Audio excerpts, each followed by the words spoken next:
नमस्कार, आदाब, सत श्री अकाल दोस्तों। मैं हूं आपकी दोस्त और होस्ट स्वप्निल और मेरे YouTube चैनल स्वप्निल टॉकीज में आप सभी का बहुत बहुत स्वागत है। दोस्तों, आज के इस वीडियो में हम बात करेंगे एक सुपर डुपर हिट फिल्म की, जिसकी कहानी की इंस्पिरेशन यानी कि प्रेरणा फिल्म के प्रोड्यूसर डायरेक्टर को एक सुपर स्टार और उनकी प्रेमिका की निजी जिंदगी से मिली थी। और ये फिल्म बहुत बड़ी हिट साबित हुई थी, अपने ज़माने से बहुत आगे थी इस फिल्म की कहानी। और फिल्म को तीन फिल्म फेयर अवार्ड से भी नवाजा गया था।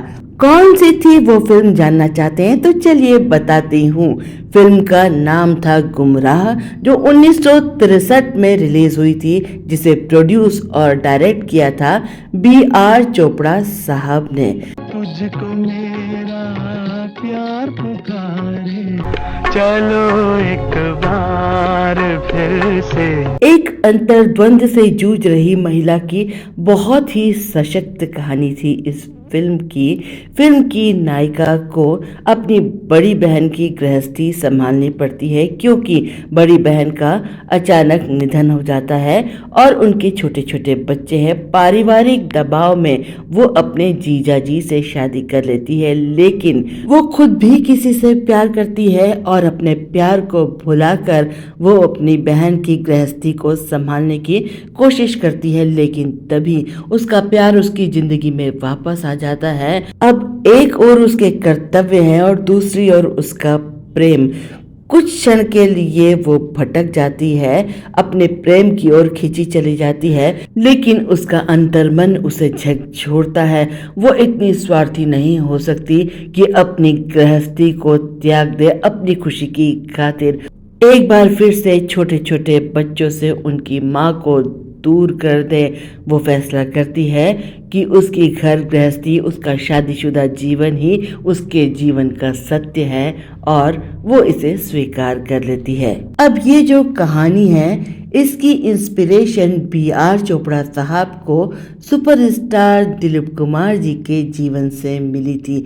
जी हाँ, दिलीप कुमार जी और कामिनी कौशल जी के निजी जीवन की कहानी थी ये, जिसके ऊपर इतनी सशक्त फिल्म बनी थी।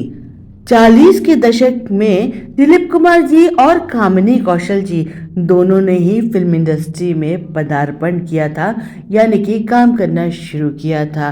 कामिनी कौशल जी ने पहली बार नीचा नगर नाम की एक फिल्म से अपना फिल्मी करियर शुरू किया था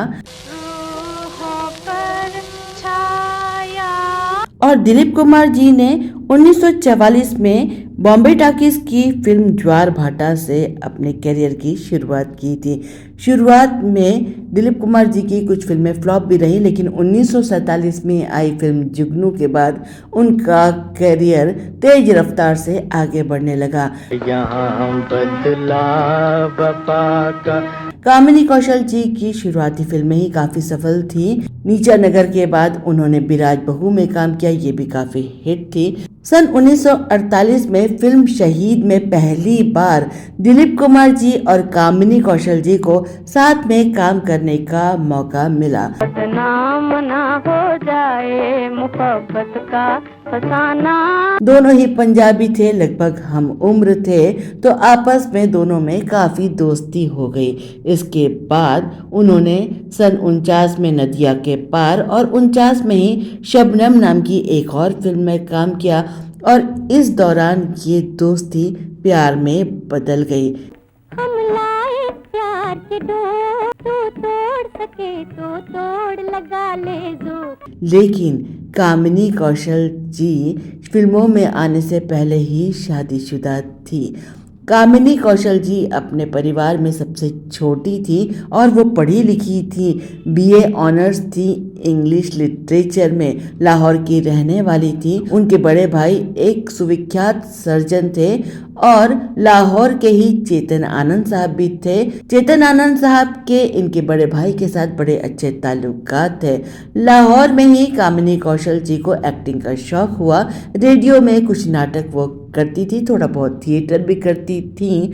तो चेतन आनंद जी ने ही उन्हें फिल्मों में पहली बार ब्रेक दिया नीचा नगर नाम की फिल्म में, और उन्होंने ही उनका फिल्मी नाम रखा था कामिनी कौशल। उनका असली नाम था उमा कश्यप। बम्बई में वो अपनी बड़ी बहन के परिवार के साथ रहती थी, लेकिन अचानक उनकी बड़ी बहन का एक सड़क दुर्घटना में देहांत हो गया। उनके छोटे छोटे बच्चे थे, उनके पति थे। परिवार वालों को लगा कि छोटे छोटे बच्चों को एक माँ की जरूरत है और ये कमी माँ की जगह मौसी ही पूरी कर सकती हैं। तो पारिवारिक दबाव के चलते उन्होंने अपने जीजाजी से शादी कर ली। 1948 में ही उनकी शादी हुई थी और शादी के बाद भी कामिनी कौशल जी ने फिल्मों में काम करना जारी रखा।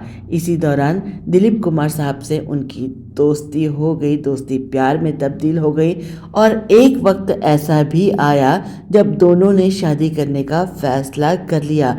अब कामिनी कौशल जी के पास दो रास्ते थे, या तो वो दिलीप कुमार साहब से शादी करके एक नई जिंदगी शुरू करती, या फिर अपनी बहन की गृहस्थी को, जिसे उन्होंने अब संवारने का संभालने का बीड़ा उठाया था, उसे आजीवन संभालती रहती, अपनी बहन के बच्चों की परवरिश करती रहती। यानी कि एक और उनका कर्तव्य था और एक और उनका प्यार, और उन्होंने अपने प्यार की तिलांजलि दी और कर्तव्य को जीवन का आधार बनाया। मेरा रास्ता छोड़ दो, आज से मेरा पीछे कभी मत करना। कैसी बातें कर रही हो फुलवा? समझ लो, कल वाली फुलवा बढ़ चुकी। 1950 में दिलीप कुमार साहब के साथ फिल्म आरजू में जब वो काम कर रही थी, उसी वक्त उन्होंने ये फैसला कर लिया था कि अब वो दिलीप कुमार के साथ अपने रिश्ते खत्म कर देंगी। इसके बाद उन दोनों ने कभी साथ में काम नहीं किया। अब इन दोनों की ये जो कहानी थी, इससे फिल्म इंडस्ट्री के सभी लोग वाकिफ थे। B.R. चोपड़ा साहब दिलीप कुमार साहब के अच्छे मित्र थे, उनके साथ वो नया दौर फिल्म भी बना चुके थे, तो वो उनकी इस कहानी को भली भांति जानते थे और उन्हें लगा कि अगर वो इस कहानी पर कोई फिल्म बनाए तो बहुत ही सशक्त कहानी बन सकती है। हालांकि ये कहानी अपने समय से काफ़ी आगे थी, काफ़ी बोल्ड थी ये फिल्म, लेकिन B.R. चोपड़ा साहब हमेशा रिस्क लेने को तैयार रहते थे। वो चाहते थे कि इस फिल्म में प्रेमी का रोल दिलीप कुमार खुद निभाएं, लेकिन दिलीप कुमार साहब जानते थे कि ये फिल्म उनके अपने जीवन की कहानी है, इसीलिए वो दोबारा से उन क्षणों को नहीं जीना चाहते थे। उन्होंने इस फिल्म में काम करने से मना कर दिया।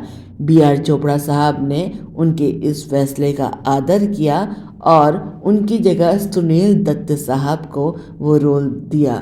अशोक कुमार साहब ने फिल्म की नायिका के पति का रोल निभाया और नायिका का रोल निभाया माला सिन्हा जी ने। तुझको मेरा प्यार पुकारे। फिल्म बहुत बड़ी हिट साबित हुई और इसका संगीत तो जबरदस्त था।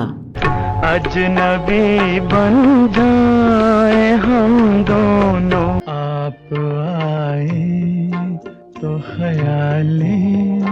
फिल्म का संगीत दिया था संगीतकार रवि ने और यही वो फिल्म है जिससे एक नवोदित गायक महेंद्र कपूर के करियर को भी नई उड़ान मिली थी। दोस्तों, ये था आज का छोटा सा फिल्मी किस्सा। अगर आपको पसंद आया हो तो आज के वीडियो को लाइक करिए, शेयर करिए। चैनल पर नए हो तो इसे सब्सक्राइब जरूर कर लीजिएगा, जिससे कि इसी तरह के रोचक फिल्मी जानकारी से भरे वीडियोस आप तक पहुंचते रहे। और हाँ, बेल आइकन को जरूर हिट करिएगा, वही तभी तो सभी नोटिफिकेशन आप तक समय से पहुंच पाएंगी। मिलती हूँ अगले वीडियो में कुछ नई फिल्मी जानकारी के साथ। चलती हूँ, नमस्कार।